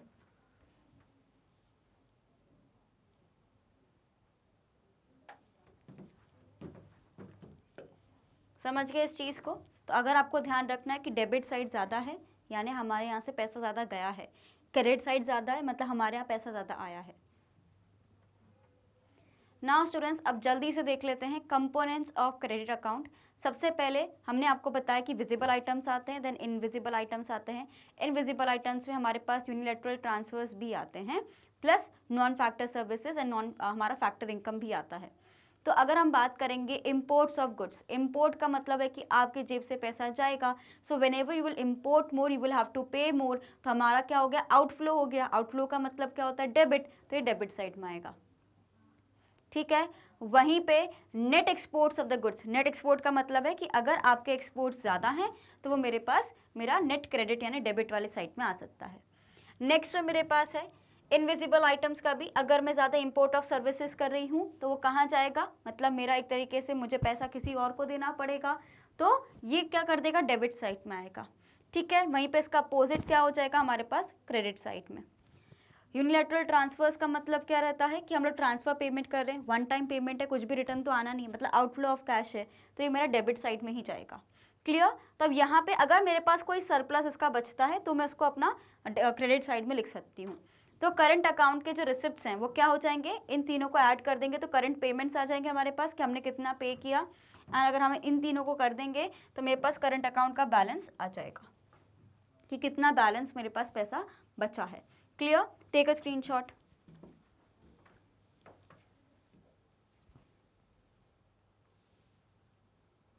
नेट क्रेडिट का मतलब क्या होता है, चीज़ों में डिफरेंस लाना कि कितना हमारे पास पैसा आया, कितना जो हमारे पैसा गया है जेब से, है ना, तो उसको हम क्या बोलते हैं, net credit. Balance of trade basically यहाँ पे कि नेट एक्सपोर्ट्स कितने थे यानी कितने आपके एक्सपोर्ट्स हुए, कितने आपके इंपोर्ट हुए। सिमिलरली यहाँ पे भी एक्सपोर्ट इंपोर्ट का सर्विसेज का देख रहे हैं, ट्रांसफर पेमेंट्स का देख रहे हैं कि नेट ट्रांसफर हमें कितने आए हैं कितने गए हैं, उससे ही मेरे पास क्या आता है, करंट अकाउंट का बैलेंस आता है। क्लियर? अब जब मेरे पास आता है that is your capital account. So current account की पूरी कहानी हम पढ़ चुके हैं, तीन चीज़ें आती हैं इसमें, यूनिलैटरल ट्रांसफर्स आ जाता है, विजिबल इनविजिबल आइटम्स। लास्ट में एक और चीज़ हमने पढ़ी थी जब इकोनॉमिक ट्रांजैक्शंस के बारे में बात कर रहे थे कि कैपिटल रिसिप्ट्स भी नाम की कोई चीज़ होती है, कैपिटल ट्रांसफर्स भी आते हैं, वो कौन से किस में आते हैं, हमारे पास कैपिटल अकाउंट में। So capital account of balance of payment records all those transactions between the resident of the country and the rest of the world which cause a change in the asset और liability. इससे पहले जो जितनी भी चीज़ें हमने पढ़ी हैं वो रेगुलर बेसिस वाली चीज़ें थी, उससे क्या होता है किसी भी कंट्री के असेट एंड लाइबिलिटी पे चेंज देखने को नहीं मिलता, लेकिन कैपिटल अकाउंट में वही इकोनॉमिक ट्रांजैक्शंस को रिकॉर्ड किया जाता है जो किसी भी कंट्री की असेट एंड लाइबिलिटीज के स्टेटस को अफेक्ट करता है। राइट, ये लिखा हुआ है यहाँ पे। So it is related to claims and liabilities of the financial nature. Capital account is used to finance deficit in the current account और absorb surplus of the current account. यानी अगर मेरे करंट अकाउंट में ज़्यादा पैसा है तो वो भी यहाँ पे जाएगा, यहाँ पे ऐड हो जाएगा। वहीं पे अगर कोई फाइनेंशियल डेफिसिट है करंट अकाउंट में तो उसके लिए भी पैसा यहाँ से आता है।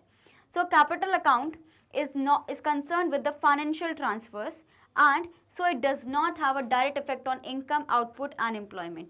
अगर हम बात करेंगे करंट अकाउंट की,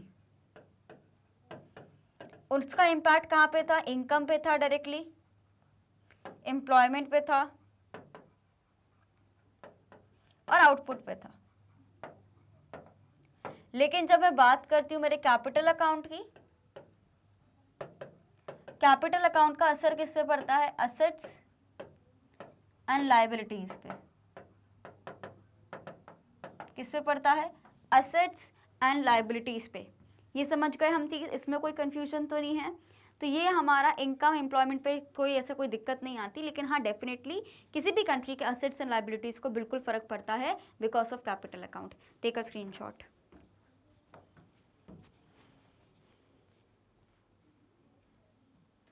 done. Now we are going to study the components of your capital account. जैसे कि हमने करंट अकाउंट का देखा था कि उसमें unilateral transfer, visible items, invisible items आते हैं, तीनों चीजें आती हैं। सिमिलरली कैपिटल अकाउंट के भी कुछ कंपोनेंट्स हैं। पहला क्या हो जाएगा? Borrowings and the lending and to and from abroad. इसका मतलब बोरोइंग्स का मतलब है आप किसी और से बोरो करोगे तो आपकी लायबिलिटी बढ़ेगी ना। सिंपल सी बात है, अगर मैंने किसी और से उधार लिया है तो मेरे ऊपर ये सर दर्द है, मैं लाइबल हूँ कि मुझे उसको वो पैसा रिटर्न करना है। एंड कोई भी कंट्री ऐसी होगी, बहुत कमी होंगी जो कहीं से बोरो नहीं करती। इकोनॉमी इसी तरीके से चलती है कि हमें बोरो भी करना पड़ता है, पैसा देना भी पड़ता है, इसी तरीके से पूरा इकोनॉमी चलता है। तो जब भी हम बोरो करते हैं तो हम किसी की लाइबल बन जाते हैं, तो लाइबिलिटी हमारी इंक्रीज हो जाती है। वहीं पे जब हम बात करते हैं किसी को लेंड करते हैं, किसी को हम एक तरीके से पैसा दे रहे हैं, तो उसकी लाइबिलिटी बनेगी। हमारे लिए तो असेट है बिकॉज मेरे पास इंटरेस्ट आएगा। So we need to understand कि अगर बोरोइंग्स और लेंडिंग की बात करें, दोनों चीज़ें ऐसी हैं जो किसी भी कंट्री की असेट एंड लाइबिलिटीज़ को इम्पैक्ट करती हैं। एंड दैट इज़ वाई ये मेरा किस में आया है? कैपिटल अकाउंट में आया है, right? So all transactions related to borrowings from abroad by the private sector, government sector, etc.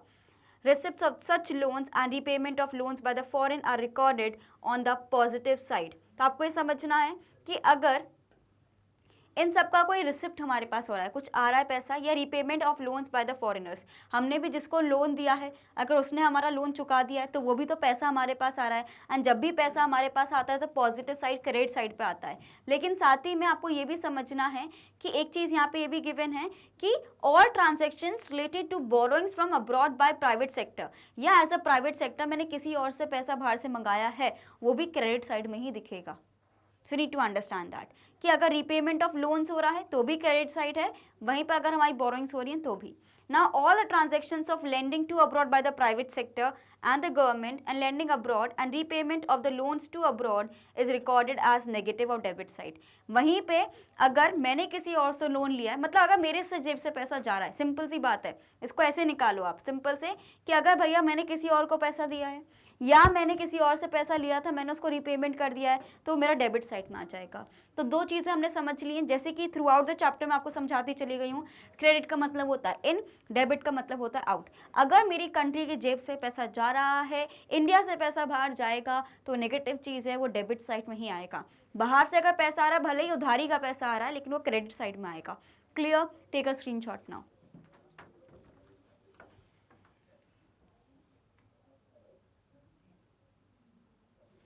Done.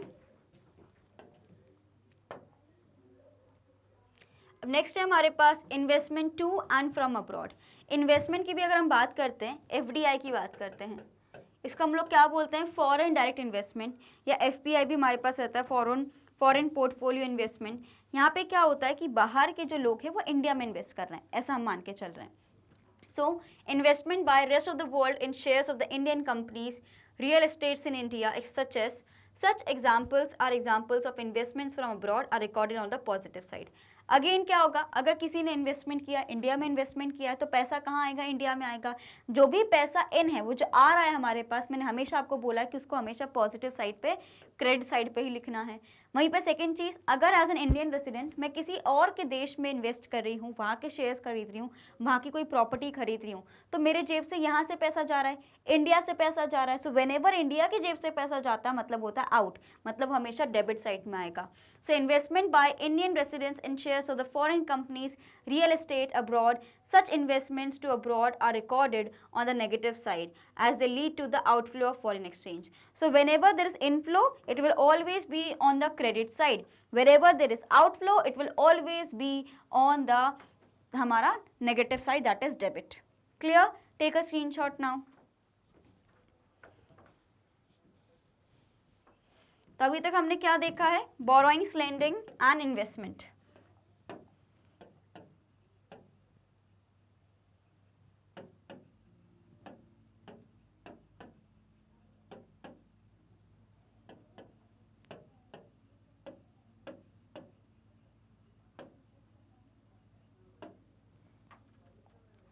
Clear? Now investment to and abroad. जैसे कि मैंने अभी आपको बताया, एक हमारे पास होता है फॉरेन पोर्टफोलियो इन्वेस्टमेंट, ठीक है, एक हमारे पास होता है फॉरेन डायरेक्ट इन्वेस्टमेंट, जो मैंने अभी जस्ट आपको बताया. सो एफडीआई का मतलब क्या रहता है? It refers to the purchase of an asset such that it gives direct control to the purchaser over the asset. For example purchase of land and building. वहीं पे अगर हम बात करते हैं पोर्टफोलियो इन्वेस्टमेंट, पोर्टफोलियो इन्वेस्टमेंट पे हमारे पास क्या आएंगे? परचेज ऑफ शेयर्स वगैरह. तो ये क्या होता है? बेसिकली आप लोग कोई रियल एस्टेट में जब आप कोई इन्वेस्टमेंट करना चाह रहे हो एंड वहीं पे हमारा जो एफआईआई रहता है जिसमें हम बोलते हैं पोर्टफोलियो इन्वेस्टमेंट, वो हमारा रिलेटेड होता है स्टॉक एक्सचेंज से. जैसे कि शेयर्स खरीद लिए, ठीक है, यहाँ पे जैसे कि आपने कोई लैंड खरीद लिया, कोई कमर्शियल प्रॉपर्टी खरीद ली, तो वो रियल एस्टेट्स में आ जाएगा. तो एफडीआई का मतलब क्या रहता है कि अगर मैंने कोई बाहर परचेज किया है लैंड, तो ऑफकोर्स यहाँ से पैसा गया तो आउटफ्लो है, तो डेबिट साइड है. कोई बाहर का इंसान हमारे देश में कुछ परचेज कर रहा है तो ऑफकोर्स वो पैसे लेकर आएगा, तो इनफ्लो हो जाएगा, तो मेरा क्रेडिट साइड में आ जाएगा. सेम हमारा पोर्टफोलियो इन्वेस्टमेंट में भी फंडा लगेगा. Clear? Take a screenshot.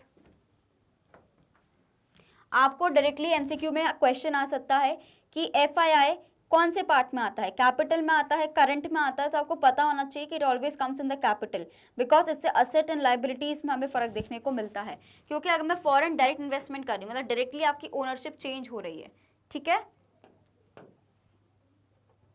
Next है हमारे पास change in the foreign exchange reserve, जिसको हम लोग क्या बोलते हैं? फॉरेक्स भी, right? So the foreign exchange reserves are the financial assets of the government held in the central bank.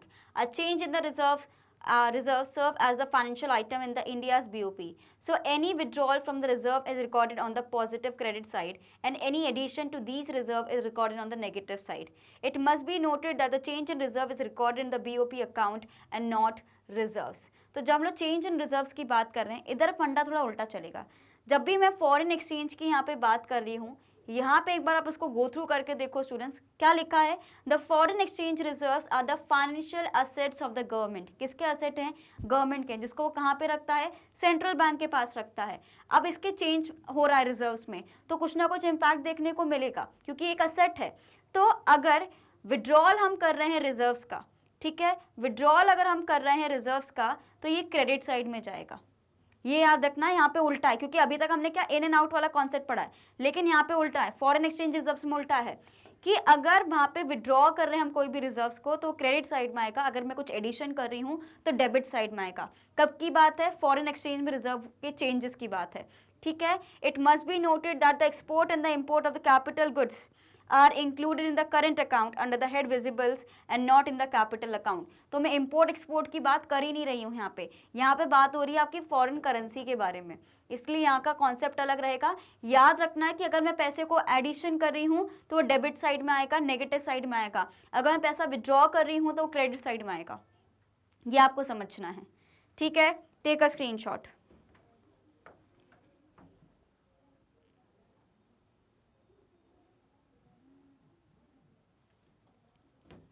Done. तो अभी तक हमने दोनों सिनेरियो में हमने इसमें यही समझा था कि अगर क्रेडिट वो कर दो जो भी पैसा इन आ रहा है, एंड डेबिट वो कर दो जो भी पैसा आउट जा रहा है. लेकिन अभी जो मैंने आपको सिनेरियो पढ़ा है वो है हमारे पास चेंज इन फॉरेन रिजर्व्स. तो इसलिए आपको ध्यान रखना है, यहाँ पे भी वो चीज़ लिखा है कि हम लोग यहाँ पे रिकॉर्ड बीओपी अकाउंट में नहीं, हम इसको change in reserves record in the BOP account not reserves. BOP account में हम लिखते हैं जब भी हमारा जो पैसा है विड्रॉ कर रहे हैं हम लोग, ठीक है। सो व्हेनेवर वी विड्रॉ, हम ये सोच के कर रहे हैं कि पॉजिटिव चीज के लिए हो रहा है तो क्रेडिट है, वहीं पे व्हेनेवर वी डू एडिशन तो वो डेबिट साइड में आएगा। ये चीज का अपन को ध्यान रखना है, ठीक है। So whenever we withdraw the forex, तो हमारे पास क्या आ जाएगा, वो हमारे पास आएगा पॉजिटिव साइड में, and any addition will come in the debit side. Clear? Take a screenshot now.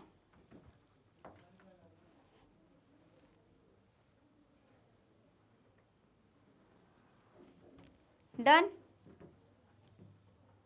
Now balance on capital account. So the transactions which lead to the inflow of foreign exchange, like receipts from the loan from abroad, sale of assets, shares in the foreign currencies, are recorded on the credit and the positive side of the capital account. Similarly, transactions which lead to the outflow of foreign exchange, like repayment of loans, purchase of assets or shares in the foreign currencies, are recorded on the debit side. Net जो value रहती है of credit and debit balance is the balance of capital account. तो ये वाला जो scenario है, same चीज मैंने यहाँ पे लिखी है आपके लिए कि इनफ्लो हो रहा है तो आप क्रेडिट साइड लिख दो, आउटफ्लो हो रहा है तो डेबिट साइड लिख दो, लेकिन चेंजेस इन रिजर्व का विड्रॉ जब भी होता है तो हम उसको हमेशा कहाँ लिखते हैं, क्रेडिट साइड में। एडिशन होगा तो हमेशा हम उसको डेबिट साइड में लिखते हैं। क्लियर? समझ गए इस चीज को? Take a screenshot.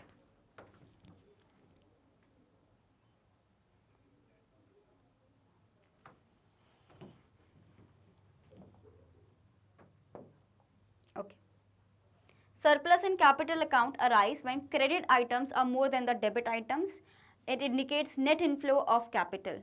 वहीं पे जो डेबिट साइड रहता है वो कहीं ना कहीं बताता है कि आपका आउटफ्लो ज़्यादा हुए हैं, और ये इंडिकेट करता है कि कहीं ना कहीं आपका नेट आउटफ्लो हुआ है of capital. Clear? Take a screenshot.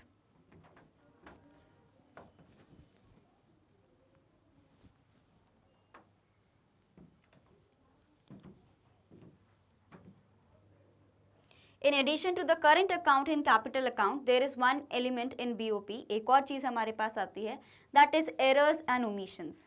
आपने errors and omissions के बारे में आपने adjustment entries में पढ़ा होगा क्लास 11th में। So it is the balancing item which reflects the inability to record all international transaction security. आप सभी को पता है कि errors होते हैं हमारे पास, कुछ different types of errors होते हैं। एक होता है हमारे पास error of omission, ठीक है। इसके तहत क्या होता है, कई बार हम लोग चीज़ों को नहीं रिकॉर्ड कर पाते इंटरनेशनल मार्केट में, तो थोड़ा ना 19-20 हो सकता है, तो उतना आपको रिगार्ड देना पड़ेगा। अब जल्दी से let's see components of capital account. Capital account में वो कंपोनेंट्स आते हैं जो किसी भी कंट्री के असेट एंड लाइबिलिटी को इन्फ्लुएंस करते हैं, जैसे कि बोरोइंग्स एंड लेंडिंग हो गया एंड इन्वेस्टमेंट हो गया, ठीक है। एंड एक हमारे पास आता है change in foreign exchange reserves के बारे में। अगेन नेट क्रेडिट का मतलब क्या रहता है, क्रेडिट माइनस डेबिट, ठीक है। सबसे पहले आपको समझना है कि borrowings and lending to and from abroad, तो अगर मैं बोरोइंग्स फ्रॉम अब्रॉड कर रही हूँ, बाहर से मेरे पास पैसा आएगा तो हमेशा डेबिट साइड आ रहा है, दैट इज योर लेंडिंग्स टू, हमारा क्रेडिट साइड है, सॉरी। वहीं पे अगर मैं लेंडिंग टू अब्रॉड कर रही हूँ, मैं बाहर भेज रही हूँ कोई सामान, तो मेरा डेबिट साइड में आ जाएगा। फिर मुझे इसका क्या निकालना पड़ेगा, एक प्रॉपर सिनेरियो निकालना पड़ेगा कि कितना मेरे पास प्रॉफिट आया, कितना मेरे पास लॉस आया है। अगर मेरे पास ज़्यादा डेबिट आइटम्स है तो इंडिकेट कर रहा है कि मेरा आउटफ्लो ऑफ कैश ज़्यादा है, अगर वहीं पे मेरे पास क्रेडिट साइड ज़्यादा है तो वो अच्छा है। नेक्स्ट क्या है मेरे पास, इन्वेस्टमेंट्स फ्रॉम अब्रॉड। अगर बाहर के लोग इंडिया में इन्वेस्ट करेंगे, इनफ्लो ऑफ कैश हो रहा है, तो अगेन वो कहाँ पे आएगा, क्रेडिट में आएगा।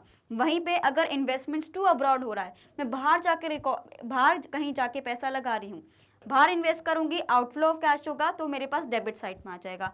अगेन दोनों को जब हम लोग कंपेयर करेंगे तो मेरे पास नेट क्रेडिट आ जाएगा। नेट क्रेडिट का मतलब क्या है, क्रेडिट साइड ज्यादा होने का मतलब क्या है कि आपके लिए बेटर सिचुएशन है, सरप्लस वाली सिचुएशन है, ठीक है। नेक्स्ट क्या है मेरे पास, changes in the foreign exchange reserves. अगर मैं विड्रॉ कर रही हूँ तो वो क्रेडिट साइड में आता है, अगर वहीं पे मैं एडिशन कर रही हूँ, इंक्रीज इन द फॉरेन, तो मेरे पास डेबिट आइटम्स में आता है। और ये सारी चीजें स्टूडेंट्स मैं आपको यहाँ पे लिख के बता चुकी हूँ, आप इसका भी स्क्रीनशॉट ले सकते हो अगर आपको कोई कंफ्यूजन हो तो। डन, समझ गए? तो जब मैं इन तीनों को ऐड कर दूंगी तो मेरे पास क्या आ जाएंगे, कैपिटल रिसिप्ट्स या रिसीट्स, ये क्या है मेरे पास, क्रेडिट आइटम्स हैं। वहीं पे पेमेंट्स क्या हो जाएंगे, वो मेरे पास डेबिट आइटम्स हो जाएंगे। एंड दोनों को जब मैं कंपेयर करती हूँ तो मेरे पास नेट क्रेडिट आ जाएगा। क्लियर? ऐसा सिमिलर चीज हमने किसके लिए देखी है, करंट अकाउंट के लिए भी देखी थी अभी। इसमें भी देखो, अगर एक्सपोर्ट्स ऑफ गुड्स हो रहे हैं, मतलब एक्सपोर्ट करूंगी गुड्स तो मेरे पास पैसा आएगा, तो वो क्रेडिट में आ गया। वहीं पर अगर मैं इंपोर्ट करूंगी गुड्स, बाहर से अगर गुड्स मंगाऊंगी, मेरी जेब से पैसा जाएगा, वो डेबिट में जाएगा। जब मैं दोनों को कंपेयर करूंगी तो समझ आ जाएगा नेट एक्सपोर्ट कितना है, नेट इंपोर्ट कितना है। Next scenario, invisible trade. अगर मैं एक्सपोर्ट कर रही हूँ अपनी सर्विसेज तो पैसा इंडिया में आएगा, इनफ्लो होगा, तो अगेन क्रेडिट है। अगर मैं इसको इंपोर्ट करूंगी तो डेबिट हो जाएगा। यहाँ पे भी यूनिलैटरल ट्रांसफर्स में भी हमने देखा कि अगर भाई मैं बाहर सामान जा रहा है मेरे देश से, मैं पेमेंट कर रही हूँ तो डेबिट है। अगर बाहर से आ रहा है, मेरे पास सामान रिसिप्ट्स हो रहे हैं, तो वो क्रेडिट हो जाएंगे। सिनेरियो सिर्फ इतना है कि जो भी चीज़ इंडिया में आ रही है वो इनफ्लो है, तो वो क्रेडिट साइड आएगा। जो आउटफ्लो है वो डेबिट साइड जाएगा। सिर्फ एक जगह ये चीज़ फॉलो थोड़ी सी नहीं हुई है, वो है हमारे पास विड्रॉल होता है तो क्रेडिट हो जाता है फॉरेन एक्सचेंज का, एंड अगर एडिशन होता है तो वो डेबिट साइड आ जाता है। बाकी सारी चीज़ें सेम है,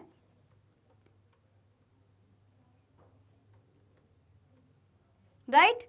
सो होपफुली ये सारी चीज़ें आपको समझ आ गई। कैपिटल रिसिप्ट्स इन तीनों को ऐड करके, कैपिटल पेमेंट्स इन तीनों को ऐड करके, एंड लास्ट में मेरे पास बैलेंस आ जाता है।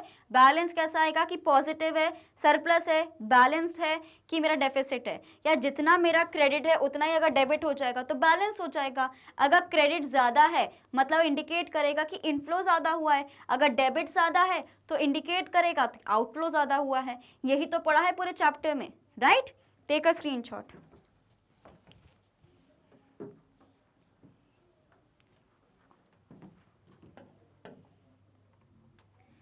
Now balance on current account versus balance on capital account. See current account में वो चीज़ें होती हैं जो इंडिकेट करती हैं किसी भी कंट्री का एम्प्लॉयमेंट, इनकम एंड आउटपुट कैसा है। वहीं पे कैपिटल अकाउंट ये इंडिकेट करता है किसी भी कंट्री के असेट एंड लाइबिलिटीज कितने हैं। तो आपको ये समझना है, balance on current account and balance on capital account are interrelated. In accounting sense current account plus capital account is equals to 0। इसका मतलब ये है कि भाई दोनों को ही इंक्लूड करना पड़ता है, तभी आपका बैलेंस ऑफ पेमेंट बनेगा, क्योंकि दोनों ही उसके कंपोनेंट है। So if an economy is facing the situation of current account deficit, the same must be finance through surplus in the capital account.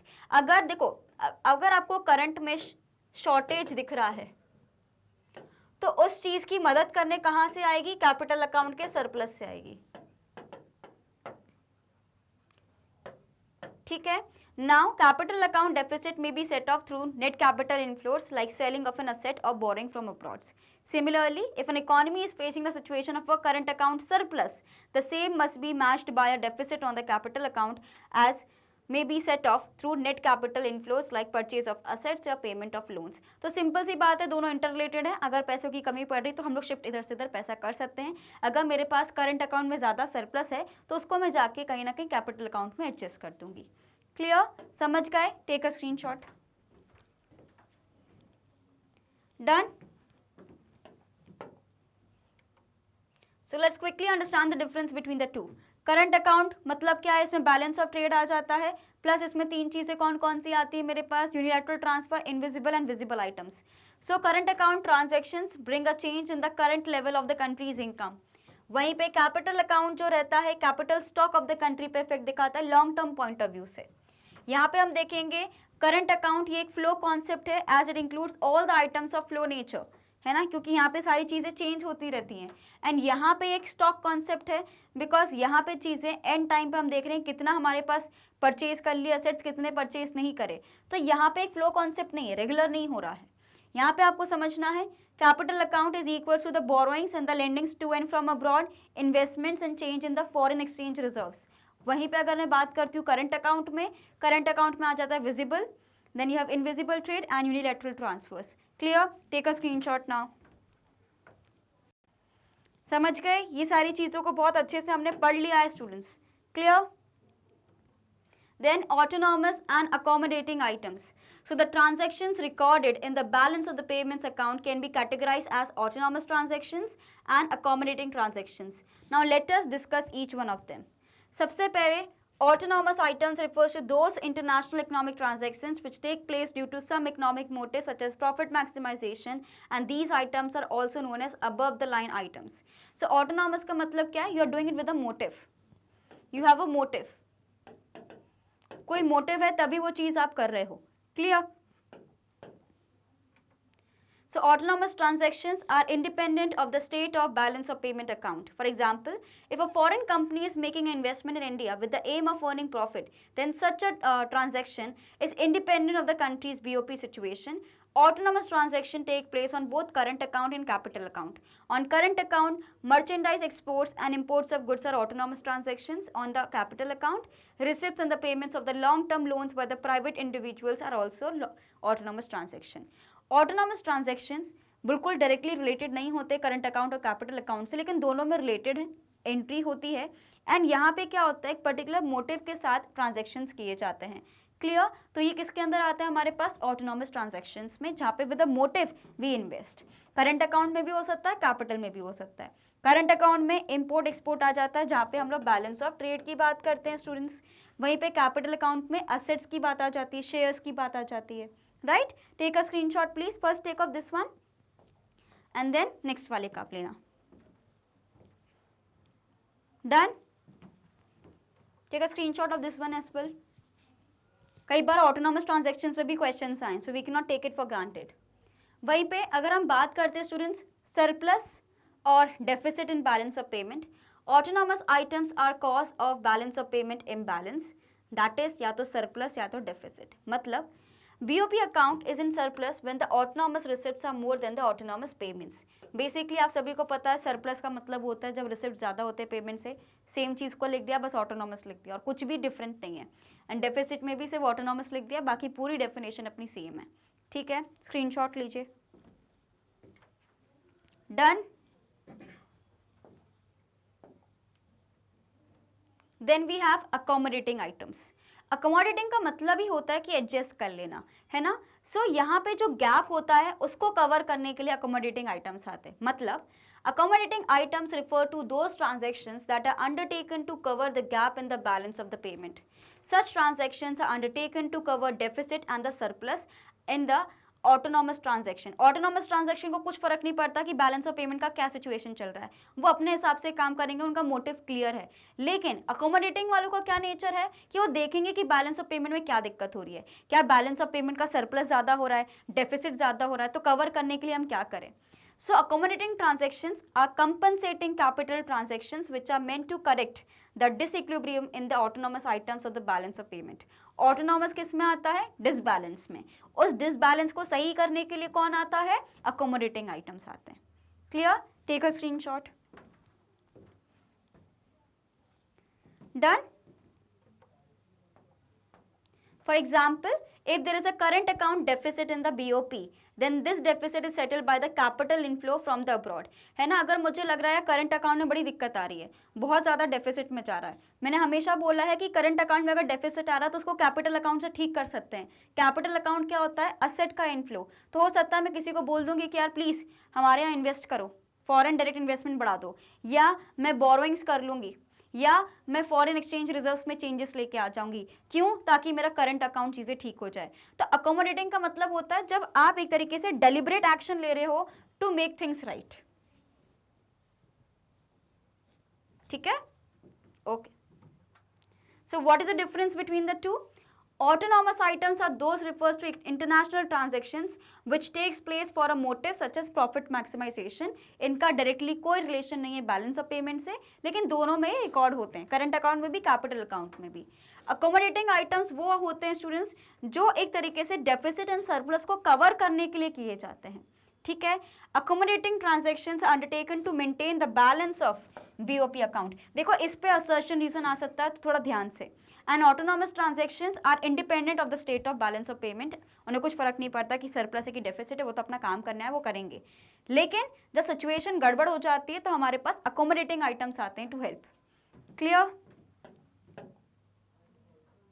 Then current account and capital account की बात करें, autonomous items जो होते हैं वो सिर्फ और सिर्फ हमारे मतलब दोनों में आते हैं, like current account and capital account में भी. जो अकोमोडेटिंग होते हैं स्टूडेंट्स वो सिर्फ और सिर्फ कैपिटल में आएंगे, क्योंकि हमेशा आपको ध्यान रखना है कि करंट अकाउंट में जब भी डेफिसिट होगा उसको सबसे पहले मदद कैपिटल अकाउंट से ही मिलेगी. सो कैपिटल अकाउंट में मेरे पास आते हैं यहाँ पे adjustments.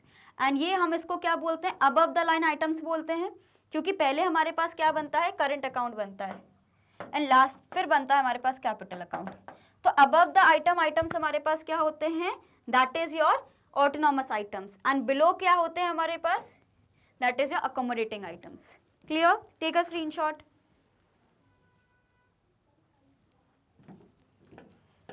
Okay. And students, BOP is always balance in accounting sense. जैसे कि अकाउंटेंसी में भी हम बोलते हैं ना, टैली होना जरूरी है.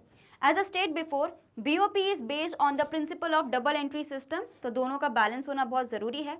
एनी डेफिसिट और surplus created through autonomous transaction is corrected by the corresponding surplus or deficit in the accommodating transactions. इसलिए हम लोग autonomous and accommodating terms को लेके आए ताकि आपका हमेशा एक बैलेंस बना रहे.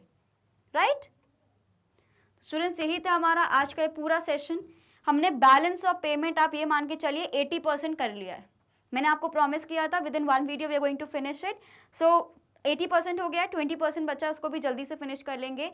यहाँ पे हमने current account, capital account, economic transactions, balance of trade, हर एक चीज़ को कर लिया. आपको कोई भी कंफ्यूजन आए मुझे बिल्कुल कमेंट सेक्शन में पूछ सकते हैं. Right students, as you all know कि मैग्नेट बेस एक ऐसा चैनल है जो आपको प्रोवाइड करता है high quality education, that to free of cost. If we talk about CBSE, we cover classes from kindergarten to class 12th, and we also have a Hindi medium channel जहाँ पे हम कवर करते हैं आप सभी के लिए ये सारे state boards like Delhi board, Bihar board, UP board, MP board and Rajasthan board. लेकिन वहाँ पे जो क्लासेस आपको देखने को मिलेंगी that is from class 6 to class 12th. And students, we also provide E-notes and E-books. उसकी जो लिंक है आपको डिस्क्रिप्शन बॉक्स से मिल जाएगी, तो कभी भी जाके आप देख सकते हैं. हमें सिर्फ यूट्यूब पे नहीं, डिफरेंट सोशल मीडिया साइट्स पे आप फॉलो कर सकते हो like Facebook, Instagram, Twitter and WhatsApp, ताकि कोई भी इंपॉर्टेंट अपडेट आपसे बिल्कुल भी मिस ना हो. तो स्टूडेंट्स, मैं मिलती हूँ आपसे नेक्स्ट वीडियो में. Till then bye bye and thank you for watching this video.